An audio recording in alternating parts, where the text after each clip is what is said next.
Peace. Wes here with Supreme Book Dealer. And today, instead of actually reviewing or talking about a specific book, I actually want to dive a little deeper and share my reading journey with all of you. So before I do that, please like this video, subscribe to the channel, share this video. And as always, if you need to reach out, you can always reach out at supremebookdealer@gmail.com. So I'm coming to you all with a story, right? My reading journey. What got me into reading that inevitably led to me starting this YouTube channel, right?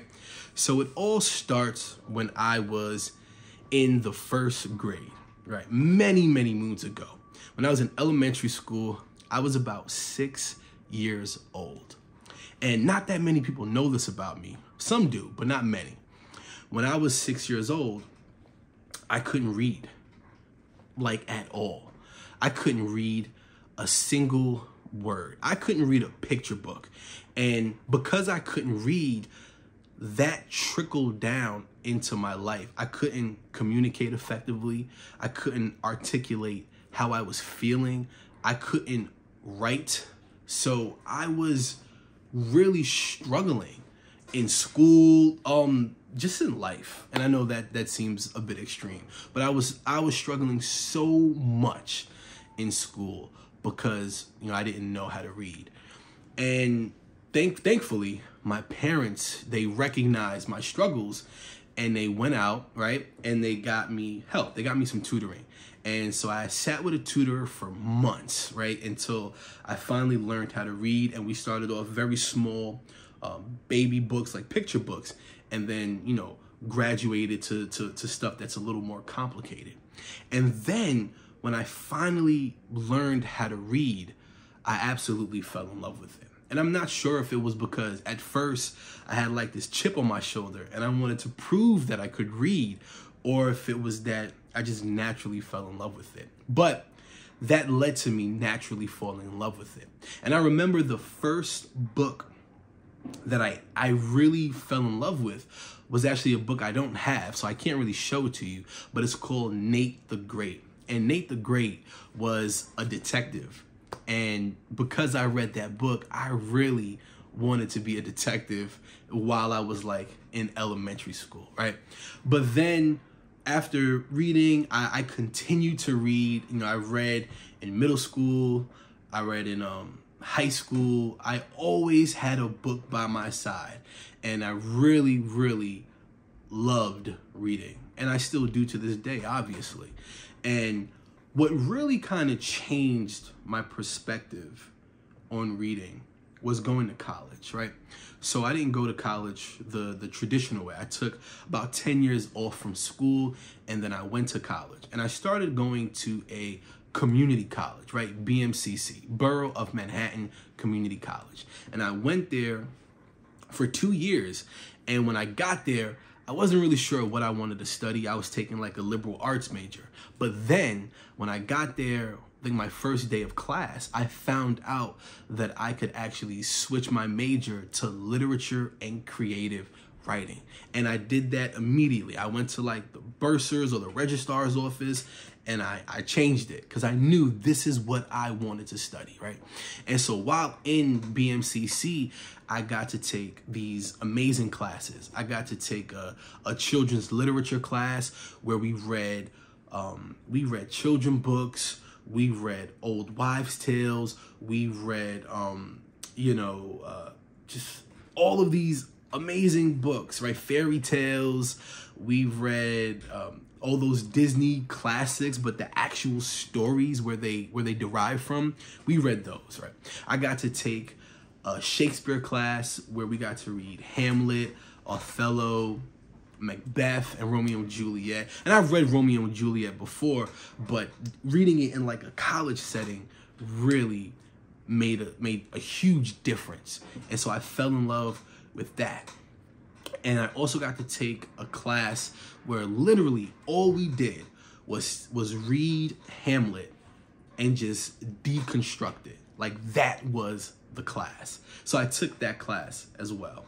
And then at BMCC, I won a scholarship to go to NYU.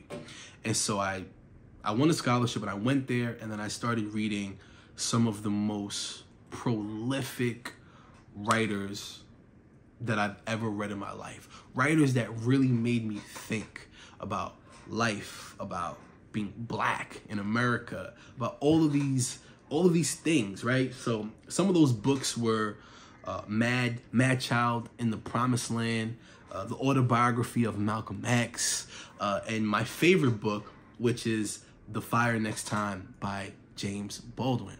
So I read all of these books, and I've read so many more, right?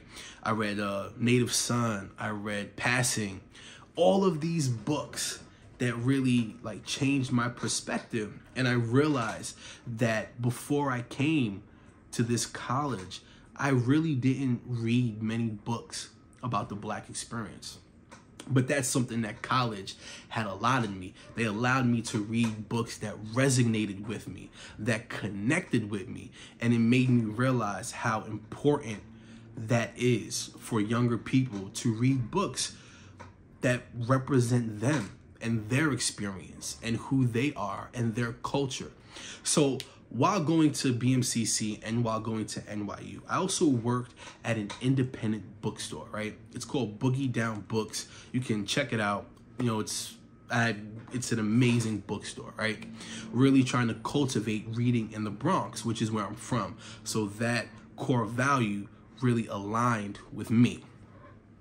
And while being at BMCC and NYU and working at this bookstore, I came to a terrible conclusion that many kids of color do not like to read, you know, particularly boys. And I can go into that in another video, but particularly boys do not resonate with reading. But one of the main reasons that I think that is, amongst many other, there's a whole like plethora of reasons why. But one big reason is because there is not a connection with the books that they usually have to read, whether that be in school or books that are just like readily accessible to them. Not many of those books resonate with their experience, right?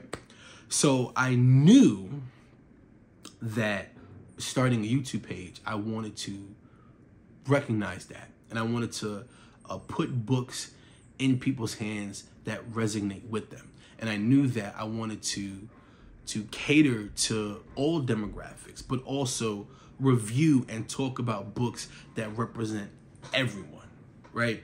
Not just a particular group, because I firmly believe that it is absolutely important for young people to get connected with reading. I think reading is powerful. I think reading is power. And that's one of the reasons why it prompted me to start this YouTube page. Now that's just a little bit about my journey. Thank you for watching. It felt really good to just like talk about why I love to read so much. Once again, you can always like this video, share this video, subscribe to this channel. And if you ever want to reach out, you can always reach out at supremebookdealer@gmail.com. As always, be well and keep reading. Peace.